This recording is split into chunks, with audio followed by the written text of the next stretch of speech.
We are being told by a source that the truck driver that was involved in this incident was injured. We've heard his name. We're trying to confirm that information. You're just here cleaning up, closing up. Cleaning up and closing up, but your license was not renewed a while ago.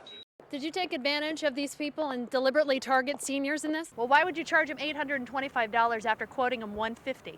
Are you planning to offer refunds to the customers of Monarch? And we all know doctors and dentists may end up with more student loans than the rest of us, but they also have a bigger potential to make big money.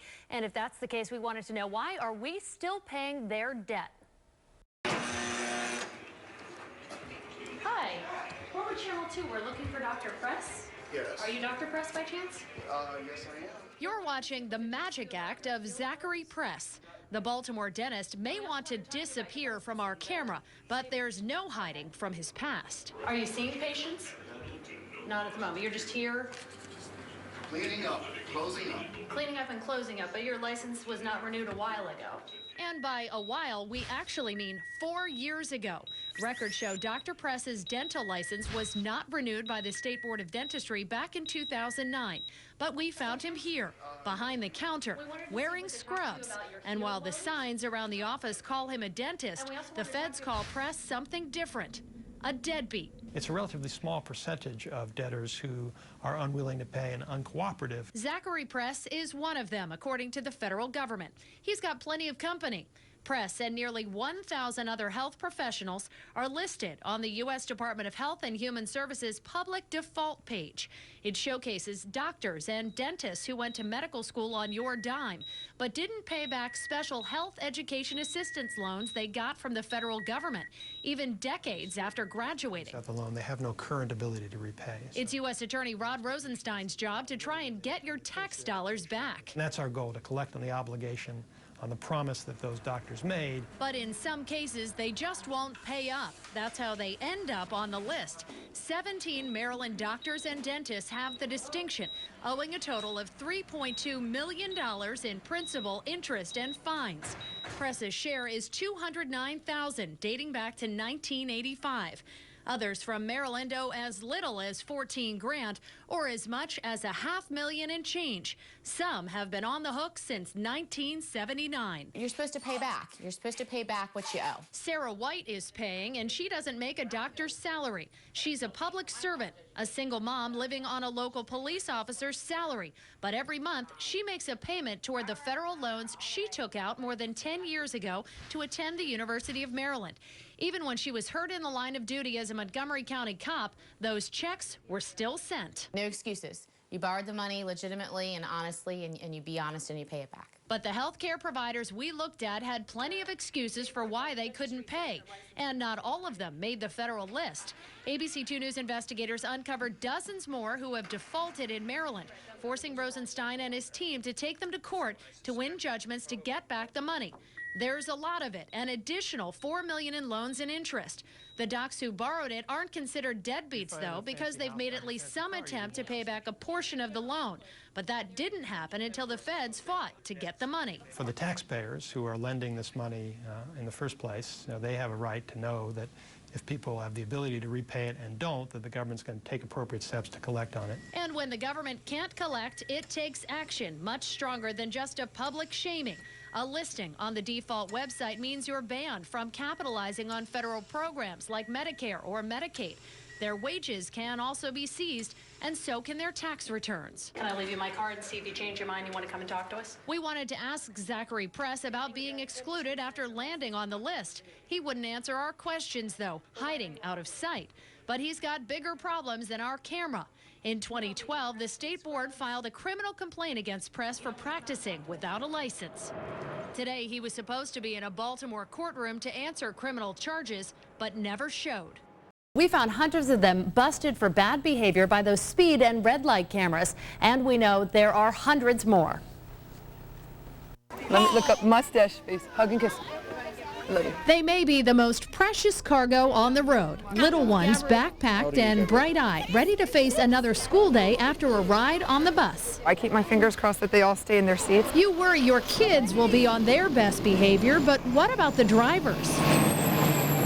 I trust that my bus driver is following all the laws. I bus driver is like really good, so I never seen speed.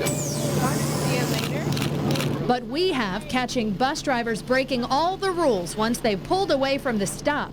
Speed and red light cameras captured them in action, blowing through red lights, speeding nearly 40 miles per hour over the limit, even getting busted in a school zone, all while carrying your kids. You've got, potentially on our bus, 50 lives that you've just put in danger. Danger that's real and recognized with a citation. ABC 2 News investigators found hundreds of them issued to local bus drivers between January 2010 and June. In that time, 99 red light or speed camera violations were given to public school drivers in Baltimore County. 74 tickets also handed to Baltimore City drivers. But that's only half the story, because together Baltimore City and Baltimore County also pay more than 300 contracted drivers to transport their students. There's no way for us to know how many of them have gotten tickets. But we're not the only ones in the dark. How would you be notified if there was a problem operator with a contracted driver that gets these red light tickets or speed camera tickets? We would not be notified. That's because in Baltimore County and Baltimore City, ABC 2 News investigators have learned contractors aren't required to tell the districts when their drivers get these kinds of citations. It's simply not in their contracts. It's a benefit to us that you've notified us about this, and we're going to certainly use it to our benefit as well as the citizens of Baltimore to make sure that everyone is safe and everyone is held accountable. Accountability that differs depending on who you work for. School system drivers get progressive discipline. In Baltimore County, that means a letter in their file with the first citation and potential suspension if the violations continue. And for some, they do. ABC 2 News investigators spotted 17 repeat offenders in the county records, including one bus which was cited 5 times in just 3 months.